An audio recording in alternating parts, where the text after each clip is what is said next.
I call this Sawyer County Zoning Committee meeting to order. Roll call, please. Kathy? Ron Buckholz, Present. Stacy Hessel. Here. Tweet Schuman, Here. Kay Wilson, Here.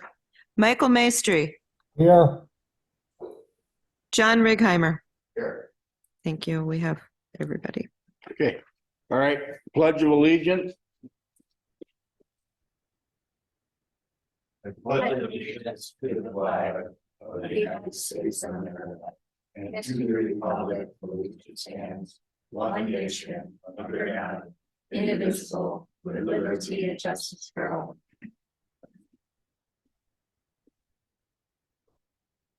Okay. State of committee hearing and procedure and statement of hearing notice. The full statement of the committee and hearing procedure document, including directions for individuals wishing to speak at the public hearing to be conducted at this zoning committee meeting, are available in front of this room next to the agenda for today's meeting. The statement of committee hearing and procedure document is hereby incorporated into the record for this committee meeting. Any public hearing conducted at today's committee meeting has been published as a Class 2 notice in accordance with Chapter 985 of the Wisconsin statutes and the Sawyer County Record and the Sawyer County Gazette as posted. Okay, number E, I need a motion to approve July 2021 minutes. So moved. Okay, we have a motion by Ms. Hessel and a second by Ms. Wilson to approve the July 21-23 minutes. All in favor, say aye. Aye. All opposed, motion carries. Public comment, please note comment time is intended for general public and general public comments, not comments relating to a specific application before this committee. Each agenda item requiring public hearing will have its public hearing conducted just prior to the application being considered by this committee. If you wish to speak on a specific agenda item, we encourage you to hold your comments until then. All right, we have one public comment. Yes, I have one sheet for public comment. Linda Zilmer. Linda Zilmer, resident of the Village of Birchwood, Edgewater 3 property minutes, owner. Linda.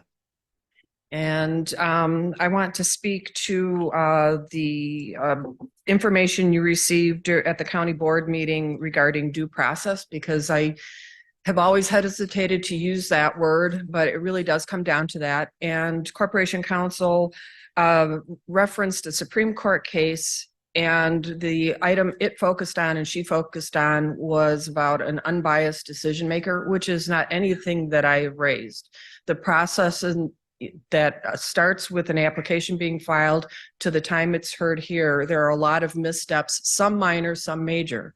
I'm glad she referenced a Supreme Court case because I looked it up and I will be sending that information to you. It's Miller versus Linden Station, I believe.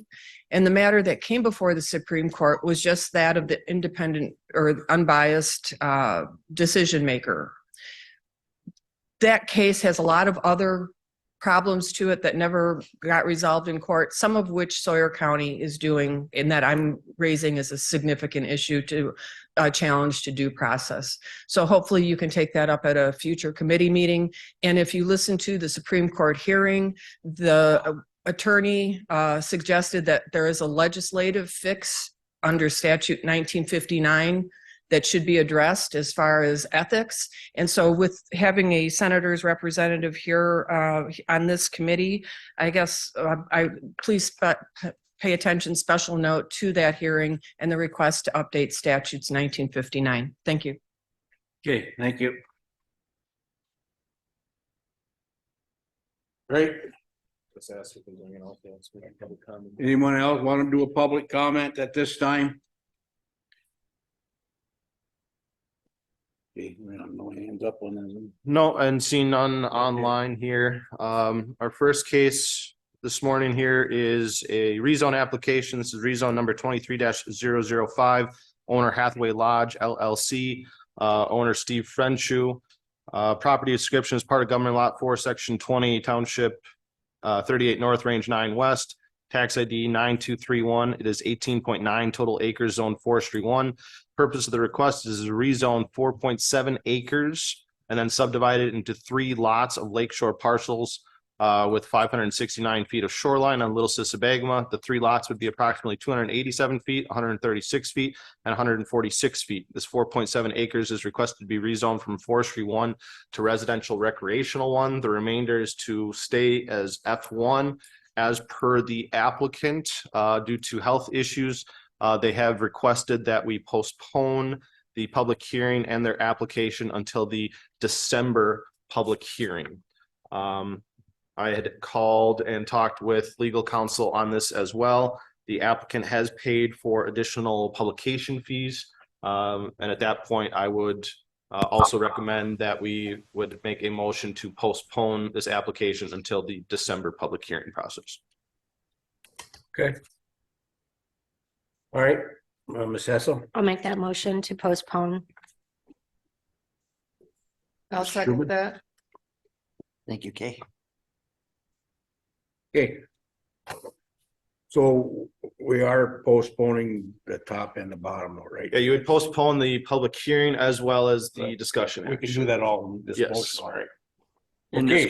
discussion, Mr. Chairman, until the December meeting, do we have to give a date or just? December? It would be the December public hearing date, which I guess is a date certain. Without looking at a calendar, it's the 3rd Friday of December. Got it. Although with the holidays, stuff might get a little weird, so I'm not exactly sure when that date is, but the December public hearing for zoning committee.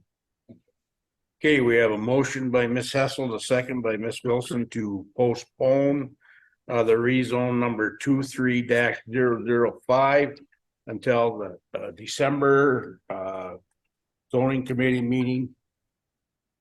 All in favor, say aye. Aye. All opposed? Motion is carried to postpone. This is a public hearing in the town of Hayward, rezone number 23-006. Gregory and Mandy Bowney. Property description, part of the southwest one quarter, lot 1 of CSM number 5496, tax ID 11466. It is 2.21 total acres. Purpose of the request is to rezone the entire parcel from RR1 to commercial 1, and then to build a 40 by 120 foot accessory structure to store personal belongings and boats and other approved commercial uses.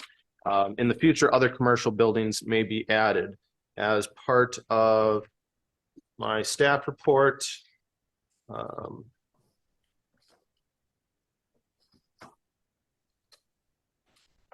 again, the request is to rezone 2.21 total acres of residential recreational 1 to commercial 1. As per the applicant's statement, is to build commercial storage buildings to store personal belongings and boats as well for the applicant as well as others for commercial storage as an approved use per that commercial on zone district. With the attached maps included in the packet, this property is currently surrounded by a commercial 1 zone property in all directions. The 5-acre parcel immediately to the east was approved a rezone to commercial 1 back in 2020. There's a larger block of commercial land in this area along the Highway B, Highway K corridor. Also, the LCO Casino is immediately south of this property along Highway B. The future land use map of the town of Hayward shows this area as rural transition. RT, as defined by the town of Hayward comprehensive plan, is to identify certain lands in proximity to developed areas and to preserve mainly forested and open spaces until such time as more intense development may be appropriate. Areas within the RT classification shall be transitioned and new development shall be limited in accordance with all town policies, including the Highway Corridor District. Appropriate Sawyer County-based zone districts within the RT future land use area include commercial 1, and the town does not require an amendment to the future land use map if the town determines that this new classification is appropriate for a more intense development. The town of Hayward has approved the rezone request. As action by the town board, motion was approved. Stephanie Loxon, Andrea Whitward, Gary Inhofe. Number as signed by the town clerk. It would be compatible with the surrounding areas and uses. Signed Bryn Hand, town clerk. There were 2 additional comment letters sent out. One was returned. That was from Nita Kemp, representing LCO Lakota Tribe does not have any issues with the conditional use permit application, although this was for a rezone. So that is all. Okay. All right, need a motion to go into public hearing on rezone number 23-006. Ms. Hessel, I'll make that motion. Mr. Schuman. Okay, we have a motion and a second by Ms. Hessel and a second by Mr. Schuman to go into public hearing on, excuse me, rezone number 23-006. All in favor, say aye. Aye. All opposed? Motion carries. We are now in public hearing. Are the applicants here? Would you step up and want to tell the committee anything, ma'am? And this is really my husband's project, but he was not able to be here. We talked to the county prior to making an offer to buy the property. And our concern was that this property had been considered residential, and our goal would be to build a 40 by 120 building for storage, as stated. After talking with the county and understanding the neighboring property is currently commercial, and the majority of the property on the north side of B is commercial, we decided to buy put an offer in for the property to purchase it. And just taking a chance in hope that we would get this converted to commercial. So our goal is to build a building no bigger than 40 by 120 to store boats and additional recreational vehicles. We've found that there's a shortage in the area for inside boat storage. And we would position the building on the north property line as far back from the highway as we can, allowing us to preserve trees and some additional privacy. The building would be built on a concrete slab with doors at each end, and then having lighting on each door. Okay. Do you have any questions for the applicant at this time? Yeah, I do, Mr. Chair. Human? Ma'am, you talked about in your last sentence, or your husband's maybe last, Yeah. in the future, other commercial buildings may be added. Will there be room in this 2-acre lot to add more buildings? That's not the plan. I think Okay. it was just to make sure that we didn't close that door, but it's not something our goal is not to have a large business, but just a property that we can use ourselves as well as a small amount of people. Sure. And then Jay, coming off Highway B there, are they gonna need a turn lane into some of these commercial properties? Has that been- Yeah, so that would be a question for the county highway department. I do not believe there has been any type of driveway access permit yet at this point. This area is becoming more, I guess, developed from that Highway B, Highway K corridor. But there is quite a bit of, commercial zoned land in that area. There is a turn lane just past this as you're heading east. That turn lane would be kind of to extend into that, I guess I'll call it the second entrance of the casino, as well as to take a left onto Highway K again as you're traveling west back into town. Yep. But that would be, again, something that would be up to the county highway department. Okay, thank you. Thank you, ma'am. All right, is there anyone out there that would like? And Somebody got a hand up? Rebecca has her hand up. Go ahead, Rebecca. Yes, thank you. I just wanted to mention as kind of a tip for the applicant, you may want to talk to the highway department sooner rather than later. I don't know what the highway plan is for County Highway B, but before you move ahead with purchasing or further development, you certainly want to make sure that you're going to have access to that property. And it can be a rude awakening, if you will, when you purchase a property and then all of a sudden find you can't have direct access to Highway B. So that may be something that you want to look into, again, sooner rather than later.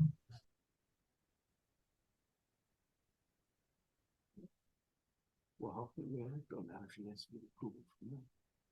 Because I mean, really just looking at the rezone request, even if the property was to be rezoned to commercial, and if they weren't able to get, highway access, the property would still be zoned commercial. Now, are there other alternatives? Yes, because there is a driveway immediately to the east. They could purchase an easement from that driveway further to the east. In conversations with at least Brad Bisey, who I think is kind of on his way out right now, if there were to be clean line of sight and no immediate traffic issues, they most likely would give driveway access permission here. certainly a lot easier on a county highway than it would be on a state highway. Yeah, absolutely. Yeah, and I certainly didn't mean to take the conversation away from the rezone because that's what the committee is to be looking at. My comment was more, I've seen situations, not necessarily in Sawyer County, but in other counties, where it can become very difficult for a citizen. And so anytime there are issues or potential issues with access, I just like to raise that as more of a public service tip, if you will. But you know, again, Jay, you're absolutely right that the focus here is the rezone, and that's what the committee should be looking at. Yeah. You okay with that, ma'am?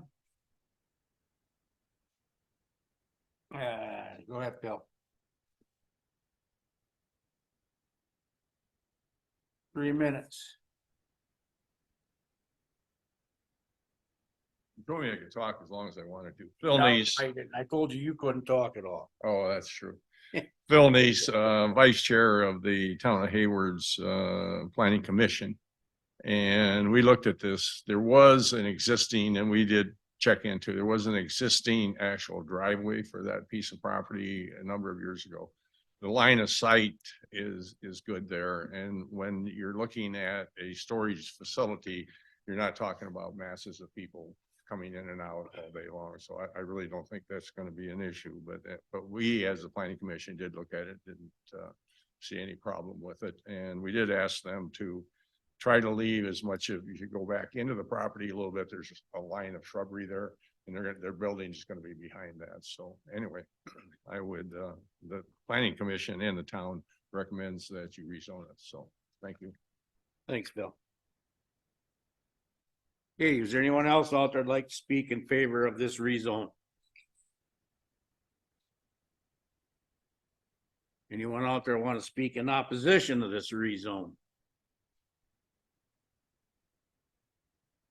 Okay, if not, need a motion to come out of public hearing on rezone number 23-006. Ms. Hessel, I'll make that motion. I'll second that motion. All in favor, say aye. Aye. All opposed. Motion carries. We are now out of public hearing on rezone number 23-006. This is the discussion action for the town of Hayward, rezone number 23-006, Greg and Mandy Bowney.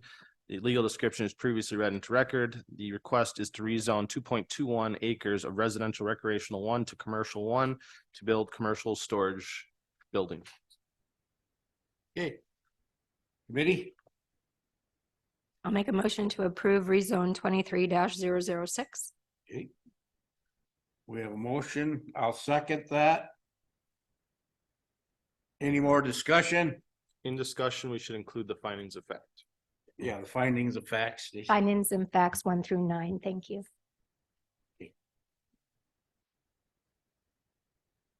All right. No more discussion?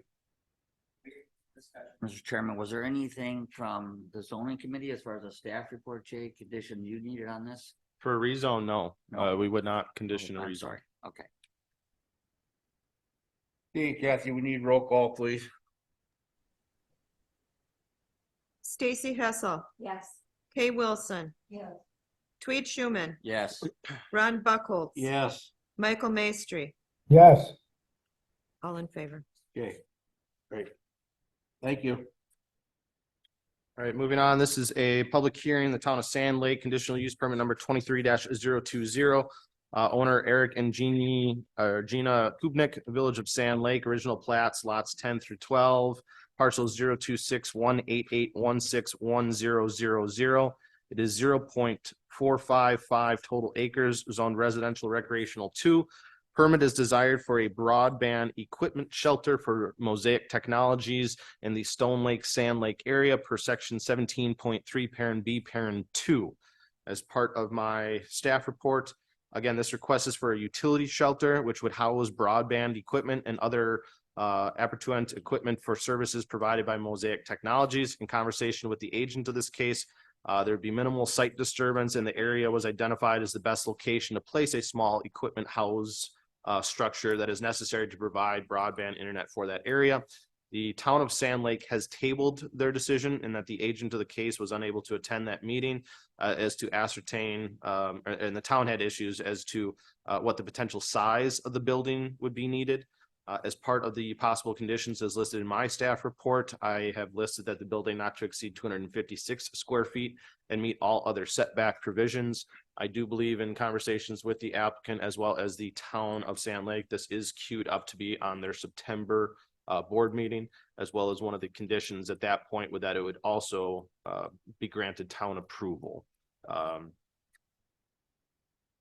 As per, again, the motion by the town, they had tabled the decision. There were 13 additional notification letters sent out. There was one returned.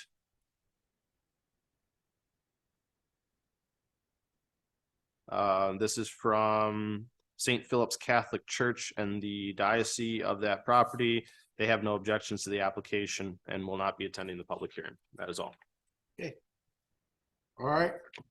Need a motion to go in public hearing on CUP number 23-020. Ms. Hessel, I'll make that motion. second by Mr. Schulman.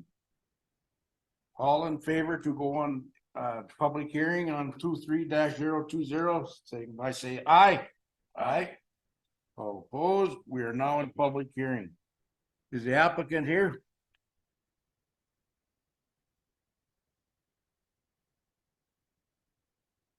Good morning. Morning. My name is Preston Pearson. I'm the Chief Operations Officer for Mosaic Technologies. Mosaic Technologies has been awarded a state broadband expansion grant for the area of Sand Lake and Stone Lake. We'll be passing by approximately 1,350 residents in the area, and obviously anybody else in that area that will be covering fiber optic broadband service as identified by the state as unserved or underserved locations. We would need a shelter in some location, obviously, to be able to house the electronics that would actually be able to put that fiber optic service to actually any type of good use.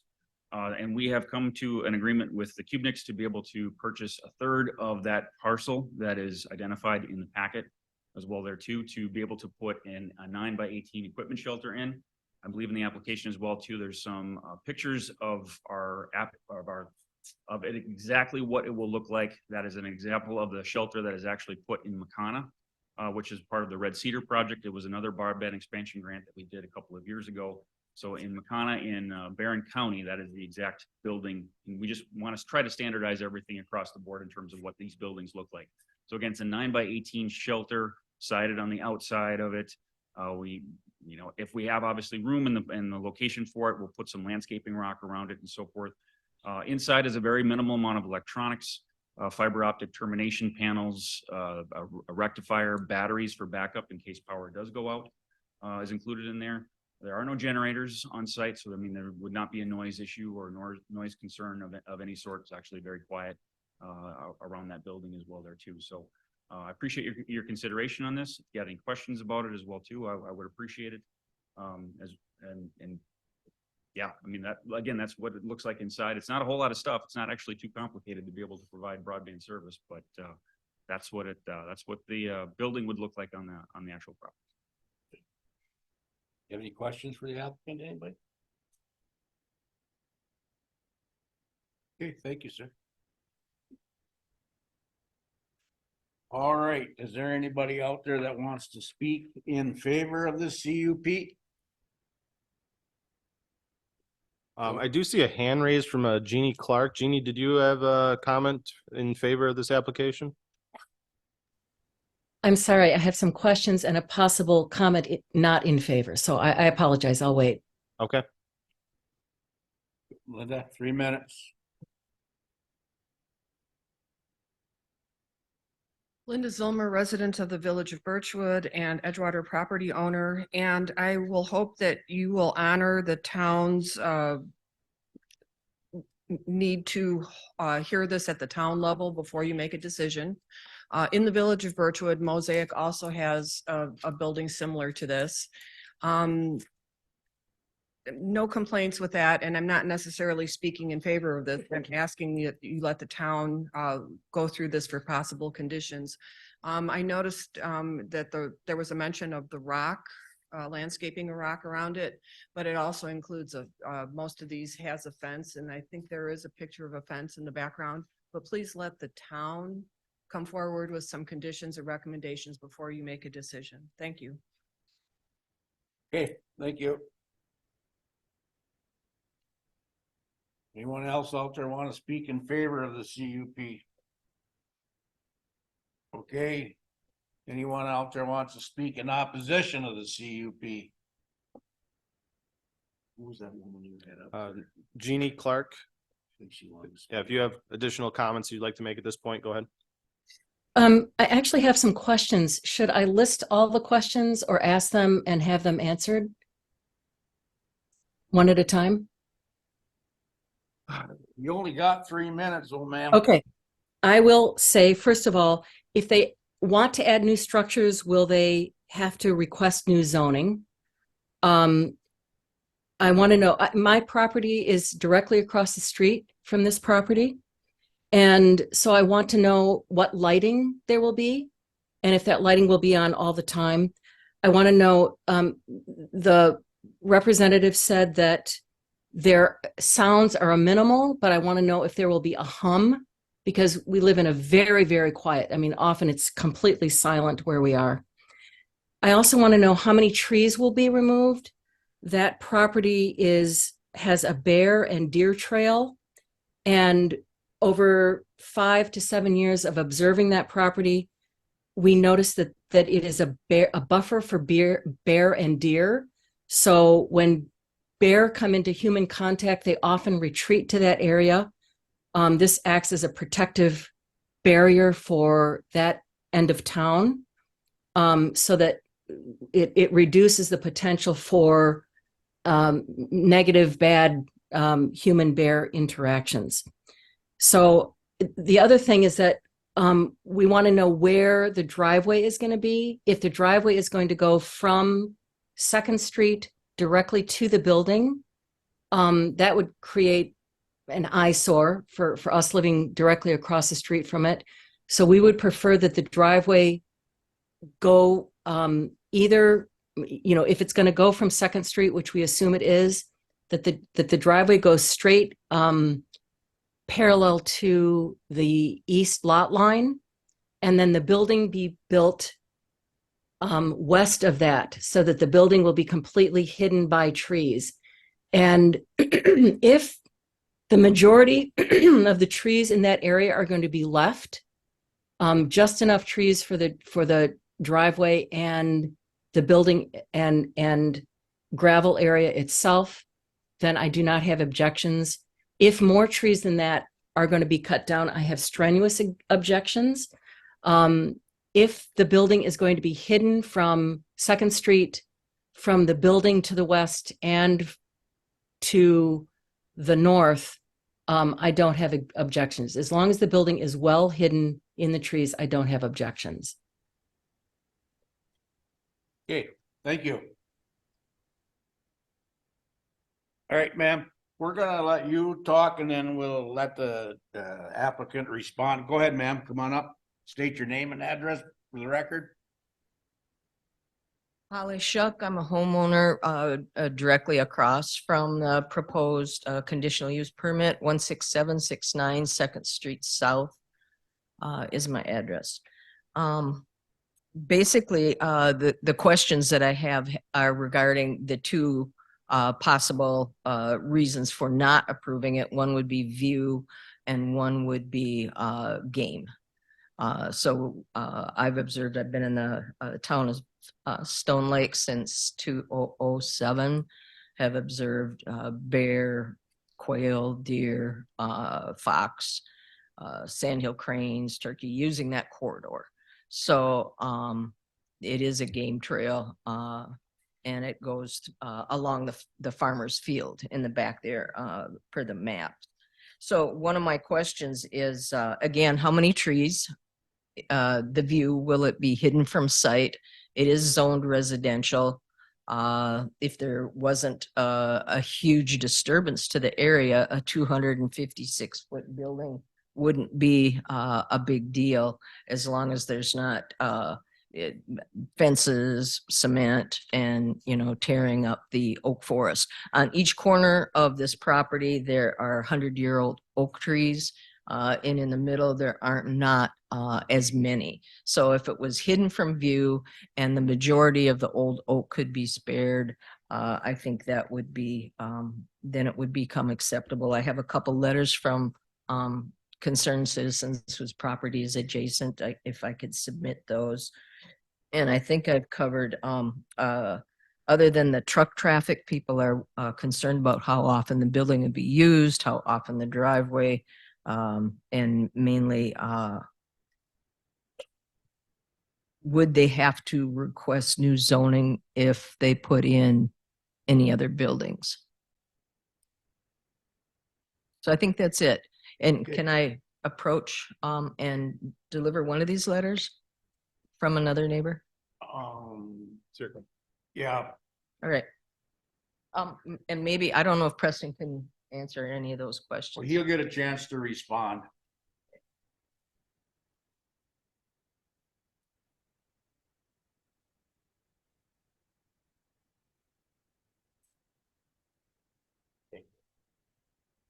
Go ahead.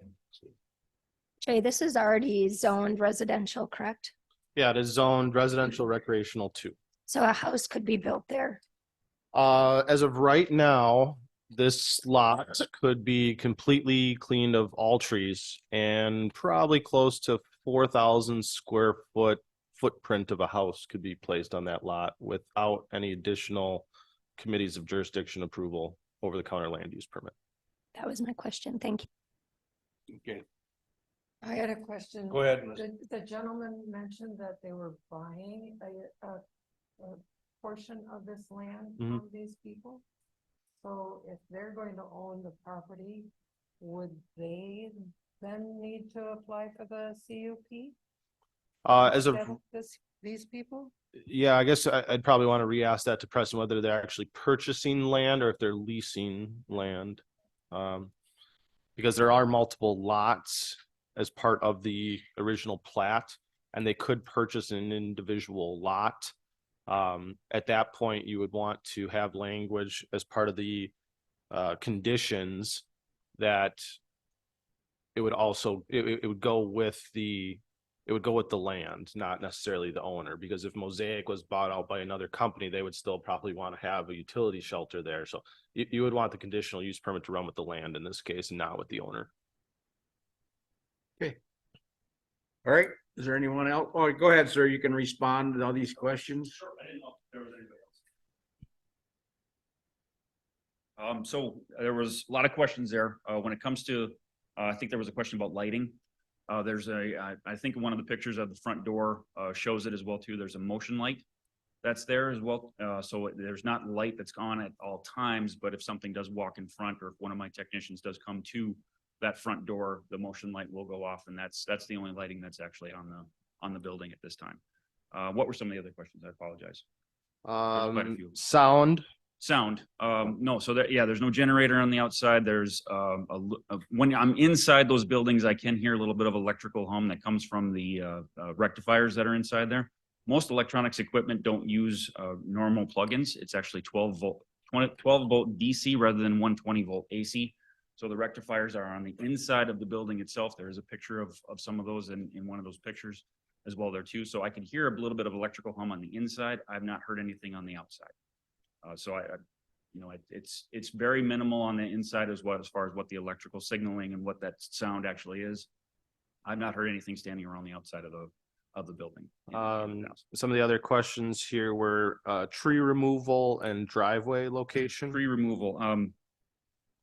We are looking at, I think this kind of goes back to the question about the land purchase. We are purchasing the west third portion of that property. So it was originally 3 lots. It's been combined into 1 lot. We are, in accordance to the plat and what we saw from zoning, we are under a conditional purchase agreement or a contingent purchase agreement right now with the Cubeniks to buy that 1/3, that west portion, that west 1/3. What we would like to do, and we hadn't yet gotten that far yet in our building plans, is try to actually get what we thought was maybe somewhere in the middle of that 1/3 plot. I mean, if we need to go further north and get further back, we'll go further back. If we need to get closer to the road, we'll go closer to the road. We've been trying to work with Excel Energy right now as well too, because they don't have power currently near that area, is to try to say, where are they gonna need to come in from? They may have to do some construction, obviously, to get a power line into that property to be able to put something in there. We haven't worked with them to that extent to be able to say, what's a good path for you guys to be able to come into? We want to be able to get to that point. Right now, they're about 4 to 6 months behind in their construction. So we want to get this done, get the purchase done, get the building planned and set, so we can actually get a fire number put on this property. And then we can actually start to get Excel on the property to be able to put the power line in as well there too. So again, we'll go wherever it works best. We don't want to disturb the land as much as we want to disturb it as little as absolutely possible. And this isn't a really big shelter, 9 by 18. Most garages are bigger than this. Again, we don't need a whole lot of room and space for this building to be, and it's hard to find land in the area that's going to be able to get a power line there, satisfactory to be able to put a broadband shelter in place. So we just would like to obviously get this moving as fast as possible to be able to get this project done. Mr. Chairman. And you have not met with the town board yet? Not. That was a miscommunication on myself and my team's part, that we did not get to that township meeting. We are on the agenda for 9/11.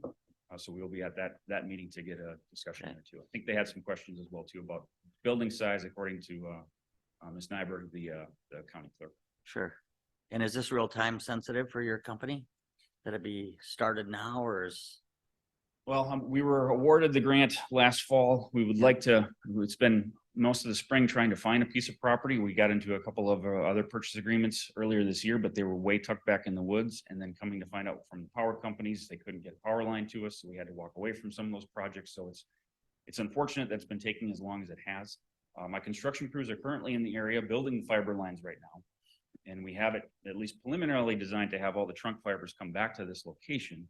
If it doesn't work, we'll have to revisit the entire project and take a look at a different spot to be able to make that work. So again, the way it works is you find that electronics hub, and then everybody in that project area has to get fed out of that location. So you design your fiber lines, size them appropriately to be able to feed everybody in the area. So if I have to go further east or further north, we have to change the cable sizes to be able to accommodate where all that comes from and where all that takes place. And these cables are all buried to that building, correct? Correct. Yep. So you know where these trees are, these old trees are that this woman is talking about? I've been to the site. I know what she's referring to. I know what both these two ladies are referring to as far as the trees that they're looking for or they're concerned about. Obviously, we don't want to disturb as much as possible. It only helps us as well too to help protect the building a little bit more, to have those trees put in place. Again, we want to try to find that right balance of where on the property can we actually go versus where the power lines need to come into and what we need to do to be able to make it work. Okay. I guess I have a couple additional questions as well. Are you gonna have fencing then in this location as well for security? Yes. Okay. Yes, I would like to have fencing in there for security purposes. I'd like to have, again, 9 by 18. It kind of follows. If we're buying the west third, it's still the entire west border is ours. I'd like to have the equipment shelter be the kind of vertically north to south, kind of matching what the actual property looks like as well too. Not have it turned the opposite direction, but just have it north south, so that the 18 feet is going north, while the 9 feet, the width matches again the property size. Sure. And I just want to make one additional comment, because the question came up. If additional structures are requested in the future, it would come through a form of an additional conditional use permit. So just to answer that question that was brought out there as well. I don't foresee such a thing ever happening, but yes, okay, that would be, we don't have any problem with that. Okay. Schuman, you got any questions? Oh, yeah. Jake, would the town have authority to put other conditions on this? I mean, obviously, like where the driveway is, where the building's located, where they want the building on the spot. Do they have that authority? To an extent. So you could condition that it would be contingent upon town approval and what other conditions that they would implement if agreed upon by the applicant. Per Act 67 and the conditional use permit language, in order to really kind of enact those conditions onto a CUP, the owner needs to be agreeable to those conditions, and to a sense, they need to be practicable and measurable. So conditions as far as, you know, limiting earth disturbance and tree removal to just have, you know, proper safety measures from the building, I think is an appropriate condition. You know, motion lighting, I think, is an appropriate condition. But again, the applicant also needs to agree upon those conditions. More? Okay, thank you, sir. Thank you. All right, if there's no more people to disapprove of this CUP. Okay, I need a motion to come out of public hearing on CUP number 23-020. Okay, Second that. we have a motion by Ms. Wilson, a second by Ms. Hessel to come out of public hearing on CUP number 23-020. All in favor, say aye. Aye. All opposed, motion carries. We are now out of public hearing. This is the discussion action, the town of Sand Lake conditional use permit number 23-020, owner Eric and Jeannie Kubnik, agent Mosaic Technologies. Legal description is previously read into record.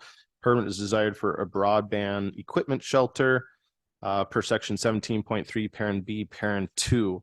As part of my staff report and a list of possible conditions, I would kind of add to my list here. I would have the size of the building not to exceed 9 by 18, as we heard from the applicant, that all other town, county, state, and federal laws are followed, including town board approval and a compliant setback location. We had also heard from the applicant that it would be as the west 1/3 of the parcel, and that conditional use permit would run with the land. I don't think this needs to be as a condition, but just noted that if additional buildings are to be added, additional conditional use permits will be needed. The applicant would need to obtain a site address, and from there, I guess the committee can have additional discussion to see if you want to add additional conditions as far as driveway access, earth or tree removal, or lighting considerations. Okay, committee? Cecil? I'll make the motion to approve CUP 23-020 with the conditions set forth by Jay and the findings and facts 1 through 9. Okay. We have a motion. Do we have a second?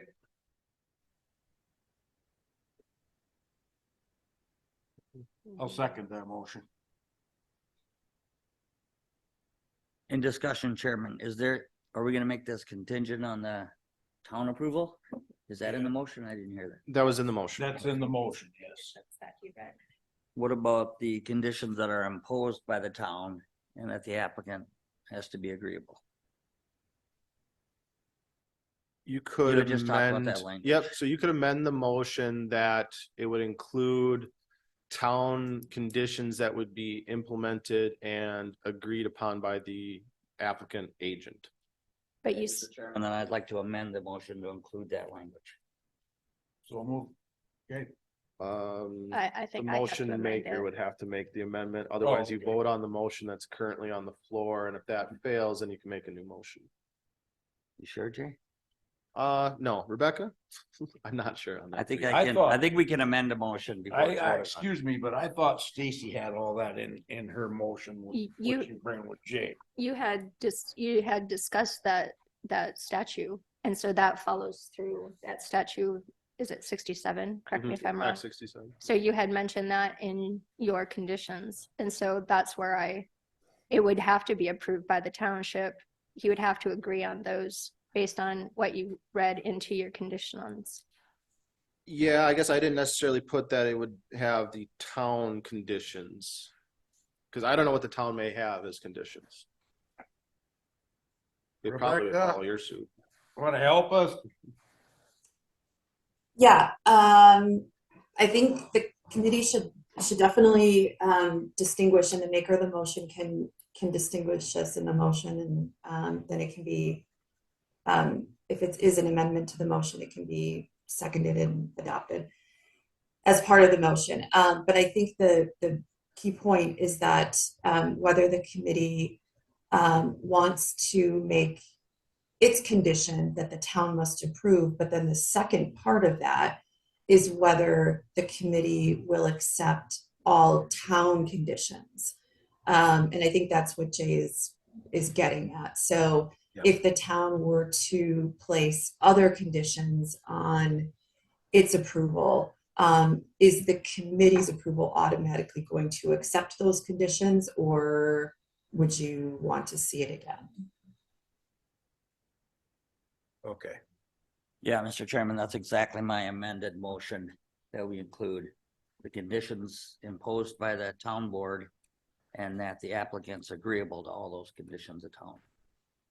Rebecca, can you tell me if I have to amend that or if it's approved based on Mr. Schumann's amendment?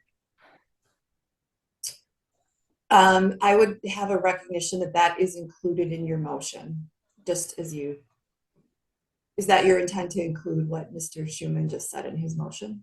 So since we haven't voted on it yet, I can just do that without us having to vote and come back? Correct. Yes. Okay. So please add that to my, So we have an amendment to the motion. We need a second to that amendment. Second the amendment by Ron. and can I just add quickly before we vote, is that, we're asking for broadband. We're saying that this is a county issue that we keep addressing with companies. And if the townships and the people in the townships are going to make it harder for us to bring broadband into the county, and that's not. Okay, I have one other thing. Kathy, can you read that motion back to the committee, please? Well, starting Right. with For the conditions. for the conditions. Okay. Size of building not to exceed 9 by 18. All other town, county, state, federal laws are followed, including town approval and compliance setback location. That would also include town conditions. Town conditions, yes. Oh, I've got that over Yep. there. Okay, with third of the property, the addition of CUPs if needed for more buildings, a site address. There is to include, said that already. Town board committee agrees with the town conditions, include in motion, amended to include town board, seconded by Ron. What else am I? The condition needs to go with the land. Yeah. Yes. Yep. And then the. Oh, and I've got that down here. Yeah, Sorry. and that Kathy, and that the applicant's agreeable to those conditions, Yes. correct, Jay? I'd have to ask the applicant, are you agreeable to the county's conditions at this point? Thank you. And the town. Okay. Let the record reflect that the applicant or agent is agreeable to those said conditions. Got that. Any more discussion? If not, Kathy, do a roll call vote, please. Kay Wilson. Michael Maestri. Yes. Tweed Schumann. Yes. Stacy Hessel. Yes. Ron Buckholz. Yes. All in favor. Okay, thank you. All right, number 6, with new business. I have a question I would like to ask the committee. How would you feel about if Jay and the zoning committee or zoning department could get us some training? Would you guys be willing to attend them? Yes.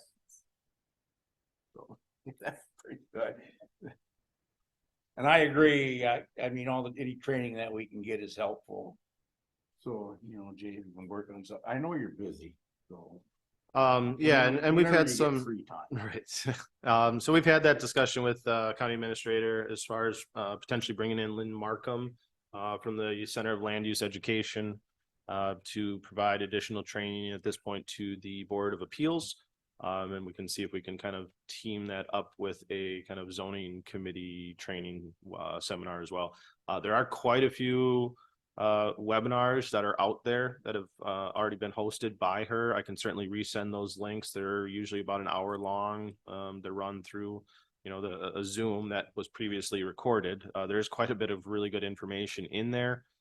It's really just taking the time and trying to, listen to that entirety of that webinar, but, I can see if Lynn would be available. Otherwise, on slower agenda months, if we want to, just all sit in a room together and watch it for an hour, we could do that too and try to pick them away. So, under new business as well, I do want to kind of give a little bit of updates.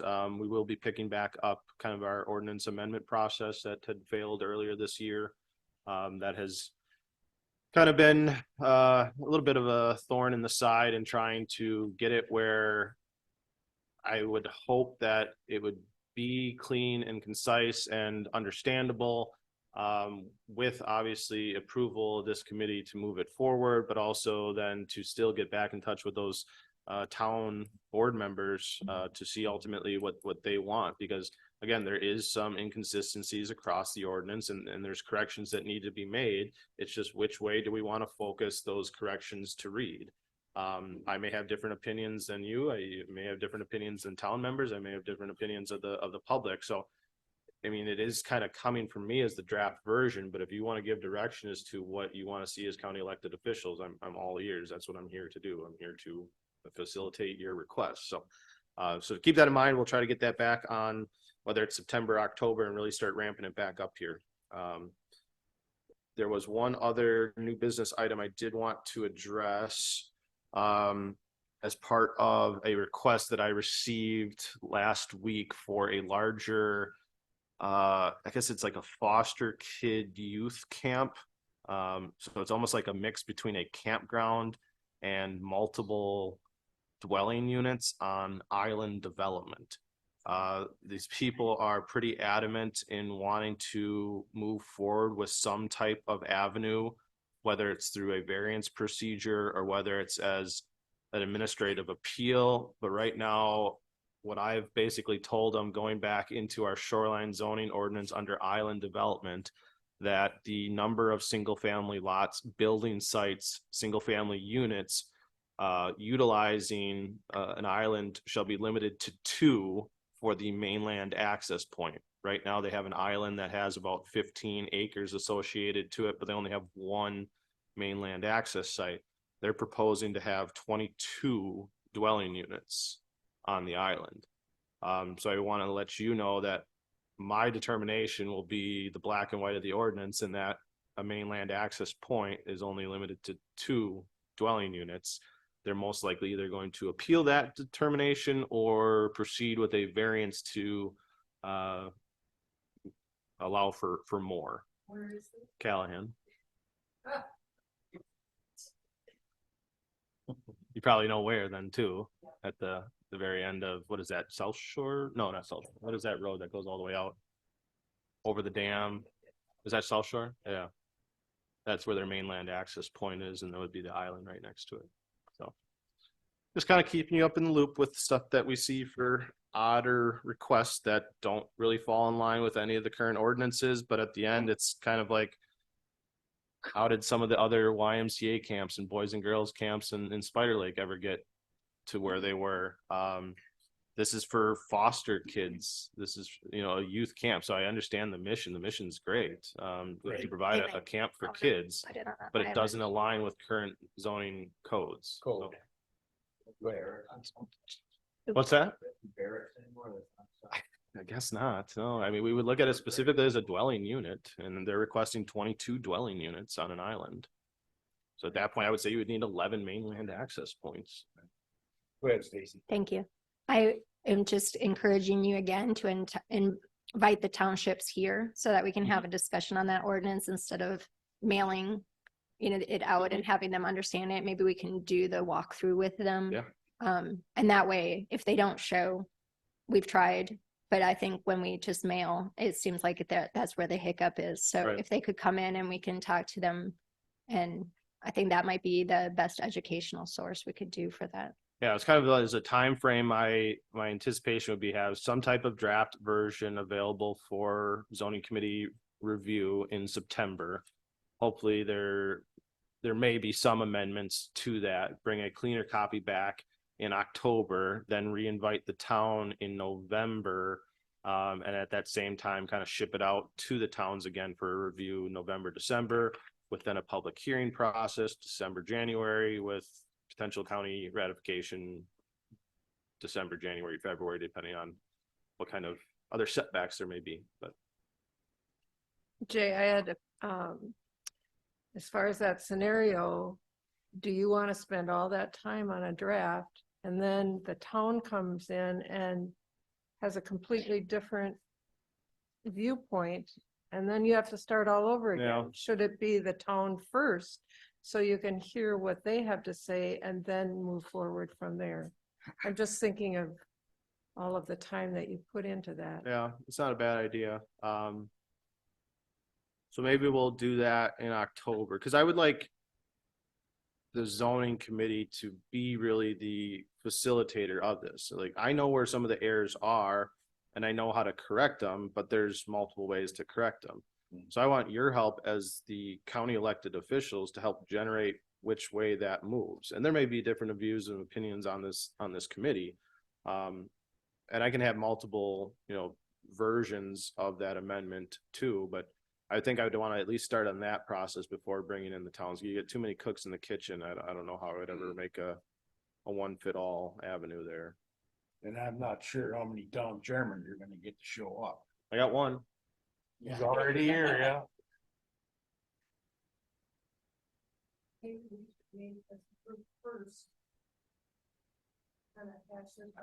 Right, and really unfortunately, the only way we can potentially meet, unless we do a separate public meeting, would be in the capacity of this public hearing process, is to not have a walking quorum. So I think at that point, I would just bring a draft version. We'll try to hash this out in September zoning committee meeting and at least get some type of route of where we want to go with it again.